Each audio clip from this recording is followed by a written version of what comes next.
Morning everyone, good morning po. Ayan, una po sa lahat, thank you Lord at may blessing po si Ate Mars today. Mega mega love shoutout po sa mga subscriber ko po. Maraming salamat po sa mga laging nag-view ng aking mga video. Maraming salamat po sa inyo guys. Ayan, happy blessed Sunday everyone. Bibidyohan ko na lang po yung aking lulutuin for today. Kasi kagabi po nagsigang kami ng baboy. Kaya today naman ay, mayang guys, isda. Magpiprito ako ng tilapia. Ayan, 2 pirasong malalaki lang siya. And then may iba po kasi tayong isla. Ayan, magpapaksiw po tayo ng matambakang katamtaman lang ang laki guys.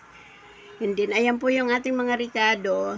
Meron po tayong okra, sitaw, kalabasa, at sigarilyas, kalamansi. At yan na po yung ating mga kamatis guys. Igigisa lang po natin yan. Pero meron po tayong gulang. May gulay. Nabubulol na si Ate Mars. Tapos may bawang na rin tayo. Ito po yung aming simpleng tanghalian today guys. Ayan. Pritong tilapia. Paksiw na isda.